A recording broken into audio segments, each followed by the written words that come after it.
ఏంది దీనికి సొల్యూషన్ ఏంది? సో అప్పుడే రోడ్లపైకి వచ్చిన పరిస్థితి కనిపిస్తుంది. 2 నెలలు బస్ యాత్ర అని తిరిగినాం. ఇంకా 2 నెలలు వీళ్ళ చుట్టూ బస్ యాత్ర తిరిగినప్పుడు మీరు వెళ్ళి కాంగ్రెస్ గవర్నమెంట్ నమ్మినాం. మేము కాంగ్రెస్ గవర్నమెంట్ వస్తే మాకు మేలు చేస్తుంది, నిరుద్యోగులకు న్యాయం చేస్తుందని మేము నమ్మినాం కాబట్టి మనస్ఫూర్తిగా ఓటేసినాం. కానీ ఇప్పుడు జరిగిందంత రివర్స్ జరుగుతుంది. అధికారంలోకి వచ్చిన కాంగ్రెస్ గవర్నమెంటే మమ్మల్ని నట్టేట ముంచేస్తుంది.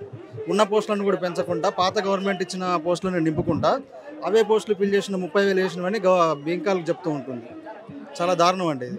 ఏంటి 32,000 ఉద్యోగాలు ఇచ్చారంటే ఏమి ఈ ప్రభుత్వం ఇంకా సాటిస్ఫై అవ్వట్లేరు? అయితే ఇంకా మేము ఎంత బాకీ ఉన్నాం కొంతే కదా అనే పరిస్థితిలో వాళ్ళు కనబడుతున్నాయి వాళ్ళ మాటలు. 32,000 ఉద్యోగాలు ఎవరికి ఇచ్చారు మేడం? ఎవరికి ఇచ్చారు? గవర్నమెంట్ 2 నెలలు మేము బస్సు యాత్ర చేసి నిరుద్యోగులు జిల్లా కేంద్రాలు తిరిగి ప్రభుత్వానికి వ్యతిరేకంగా మాట్లాడి కొత్త ప్రభుత్వాన్ని ఏర్పాటు చేస్తే 2 నెలల్లో మా చదువులు పక్కన పెట్టి పుస్తకాలు బయట చేసి మళ్ళీ మీరు చదవండి 2 నెలలు పక్కన పెట్టి తర్వాత వచ్చిన మన ప్రభుత్వమే అని చెప్పి ఉద్యోగాలు ఇస్తారు, 2 లక్షల ఉద్యోగాలు ఇస్తామని చెప్పారు. ఏంది మేడం, ఎవరో ఒక నోటిఫికేషన్ వేసిన దాన్ని మీరే వేసి మాకు 30,000 చేసి 30,000 చెప్పేసారు. ఏంది ఈరోజు మా గవర్నమెంట్లు మీరు అంటారు ఆల్రెడీ 30,000 ఉద్యోగాలు అయిపోయి 2 లక్షల్లో 30,000 అయిపోయి అంటారు. పచ్చి చెప్పాలంటే ఎవరికో పుట్టిన పిల్లలు మా పిల్లలు అన్నట్టుకుంది అలా పరిస్థితి, ప్రభుత్వం పరిస్థితి. వాళ్ళు ఇచ్చిన నోటిఫికేషన్లు కొత్తగా అపాయింట్మెంట్ లెటర్స్ ఇచ్చి ఎల్బీ స్టేడియంలో మంచి హంగామా చేసిను, మంచిగా పత్రాలు నువ్వు షోగా మొత్తం చూపిస్తున్నావు. మరి నిరుద్యోగులు నువ్వు మేనిఫెస్టో పెట్టిన పరిస్థితి ఏంది? ఈరోజు నిరుద్యోగ గ్రూప్ 2 పోస్టులు పెంచాలి. నమ్మకం ఉందా? అంటే నమ్మకం ఉందా ఇప్పటికీ? కనీసము అంత బాగా మేము సేవకులం, మేము ప్రజలకు బానిసలం, సో మేము ఎప్పుడు కూడా అధికారాన్ని ఫీల్ అవ్వలేదు అనేసి ప్రతి సభలో చెప్తున్న నేపథ్యంలో ఈ రోజు మరి ఈ రోడ్లపైకి వస్తే ఏ రోజు కూడా మీకు ఏం కష్టం వచ్చింది, మీ బాధ ఏందని అడిగే పరిస్థితి కనబడతలేదు కదా. ఇంకా నమ్మకం ఉందా భవిష్యత్తులో చేస్తారు, లేకపోతే ఇంకో 4.5 ఏళ్ల పీరియడ్ ఉంది కాబట్టి మీరు అనుకున్నవన్నీ రీచ్ అవుతారని అనుకుంటున్నారా? ఇప్పుడు ఎవరైనా ఓటు వేసిన ప్రతి ఒక్కళ్ళు ఎవరైనా సరే మేడం ఫస్ట్ ఏమనుకుంటారంటే ఖచ్చితంగా నెరవేరుస్తారని ఆలోచిస్తారు. అభ్యర్థులు ఎవరైనా సరే అంతే అనుకుంటారు. అయితే మీరు అనొచ్చు ఒకవేళ మీకు ఓట్లు ఏమి లేవు కదా మీకు చేయబోతే పరిస్థితి ఏందని. అసెంబ్లీ సెషన్స్ ఉంటాయి, నిరుద్యోగులు ఏడే ఉంటారు, జిల్లాల నుంచి వస్తారు. అసెంబ్లీ సెషన్స్లో ప్రతి ఒక్క ఎమ్మెల్యే అభ్యర్థిని మేము ముట్టడిస్తాం. మేము చేయాల్సింది ఏందో మేము చేస్తాం. అష్టదిగ్బంధం చేస్తారా? అష్టదిగ్బంధం కాదు, అవసరమైతే పద్మవ్యూహం పట్టిస్తాం.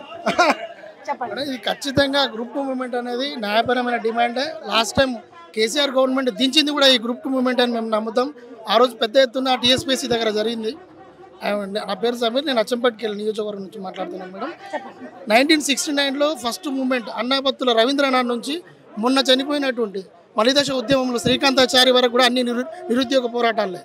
ఎంతోమంది నిరుద్యోగానికి గురై నక్సలిజంలోకి వెళ్ళి ఎంతోమంది అమరులైన వాళ్ళు ఉన్నారు. అదేవిధంగా ఈ వలస పాలకుల వాళ్ళ వల్ల ఎంతోమంది అణచివేతకు గురయ్యారు, వెనుకబడిపోయిన సమాజం ఇది. ఖచ్చితంగా ఉద్యోగాలలో మేమందరం ఇక్కడ అశోక్ నగర్ నుంచి ఆ ప్రభుత్వాన్ని దించడానికి ఎంతోమంది ప్రతి డిస్టిక్కి తిరిగినాం. నార్త్ సౌత్ 2 బస్సులు పెట్టుకొని తిరిగినాం. సో మేము కోరుకునేది ఏంటంటే రేవంత్ అన్న చేస్తాడని నమ్మకం ఉంది, ఖచ్చితంగా చేయాలి కూడా ఈ డిమాండ్. ఆ రోజు మేము ప్రతి డిస్టిక్ తిరిగిన వాళ్ళను ఇంతవరకు నిరుద్యోగులను ఎవరిని కూడా కూర్చోబెట్టుకొని మాట్లాడలే, డిమాండ్లు ఏంటివని తెలుసుకోలే.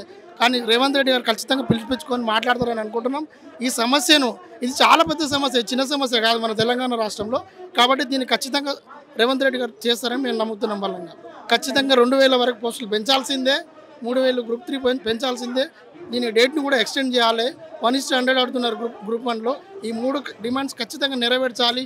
లేకపోతే ఇలాగే రేవంత్ రెడ్డి గారు కనుమరుగయ్యే అవకాశం ఉంటుంది. నీ నిరుద్యోగులను పట్టించుకొని ఏ ప్రభుత్వం అయినా దాన్ని దించుతారు. ప్రతి ఒక్క తెలంగాణ జిల్లాలో ఉన్న ప్రతి ఒక్క విద్యార్థి కానీ నిరుద్యోగి కానీ దీన్ని కీన్గా అబ్జర్వ్ చేస్తున్నారు గవర్నమెంట్ని ప్రతి విషయంలో కూడా. ఆ రకంగా లేనిది కేసీఆర్ గవర్నమెంట్ దించే అది లేకపోతుండే. అనుకున్నట్టుగా ఒక మంచి మ్యాజిక్ ఫిగర్ని ఇచ్చారు గవర్నమెంట్ని రూలింగ్లోకి వచ్చేటట్టుగా. సో రేవంత్ రెడ్డి గారు కూడా ఖచ్చితంగా ఆయన కూడా నిరుద్యోగుల పక్షాన ఆలోచిస్తారు, మా డిమాండ్స్ నెరవేరుస్తారని మేము ఆశిస్తున్నాం. అది జరుగుతుంది కూడా కానీ కోరుకుంటున్నాం. తెలంగాణ వచ్చి నుండి మనం కరెక్ట్ అబ్జర్వ్ చేసి ఈ ఎమోషన్స్ అన్నీ పక్కన పెట్టేసి క్లియర్గా 10 సంవత్సరాలు తీసుకుంటే ఇప్పుడు 2012, 2014 నుండి ఎవరు బాగుపడ్డారు అసలు? అది మనం క్వశ్చన్ చేసుకోవాలి. ఎంతమంది ఉద్యోగాలు వచ్చినాయి? ఈ రాజకీయాలు అనేది అసలు దీనికి సంబంధం లేదు నిరుద్యోగులకి.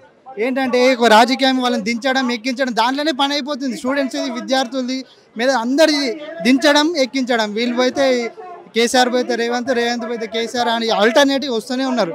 కానీ ఈ నిరుద్యోగం అనే ఒక సమస్య అనేది ఎప్పటికీ తీర్చలేదు. అసలు ఈ మెజర్ అంటే కరెక్ట్ మెజర్స్ ఏ గవర్నమెంట్ తీసుకున్నట్లేదు. ఇప్పుడు యాక్చువల్గా వచ్చి గవర్నమెంట్ ఎగ్జామ్స్ ఎట్లా ఉంటాయంటే లైఫ్ యాక్చువల్గా దీనికి ఒక గవర్నమెంట్ ఎగ్జామ్ కొట్టాలంటే దాదాపు ఒక 3 years ఇన్వెస్ట్ చేయాలి టైం. ఆ 3 years టైం ఇన్వెస్ట్ చేస్తున్నాం, మేము కష్టపడుతున్నాం బాగానే. కాకపోతే ఈ గవర్నమెంట్ ఏంటంటే మమ్మల్ని పట్టించుకోనట్లేదు. వీళ్ళు అంటే ఎలక్షన్స్ ముందు జస్ట్ వాళ్ళ ఎలక్షన్ ముందు వాళ్ళ అవసరాలు, వాళ్ళు పదవులకి ఎక్కాలంటే మమ్మల్ని వాడుకుంటున్నారు తప్ప వాళ్ళు చేసేది ఏం లేదు. ఇప్పుడు గ్రూప్ 2 ఎగ్జామ్ మేము పోస్ట్ పోయిన ప్రధాన డిమాండ్ చేసి గ్రూప్ 2 కానీ గ్రూప్ 3 కానీ పోస్టులు పెంచాలి, టైం ఇవ్వాలి, అందరికి సమస్యలే ఉన్నాయి. ఈ సమస్యని ఎందుకు మీరు రెస్పాండ్ గారు ఇమీడియట్గా ఎందుకు రెస్పాండ్ గారు? ఇది అంటే ఇప్పుడు మాకు రెస్పాండ్ అయితే మా దారి మేము చూసుకుంటాం. ఇది అసలు ఎవరు పట్టించుకున్నట్లేదు. ఇది అంతా ఏంటంటే దించడం ఎక్కించడమే అయిపోతుంది కరెక్టే. కానీ ఒక విప్లవం అనేది వస్తుంది. దాదాపు ఇంకొక 5 సంవత్సరాల్లో నిరుద్యోగులు పెద్ద విప్లవంగా మారుతుంది. ఈ సమస్యకు మేమే పరిష్కరించుకుంటాం.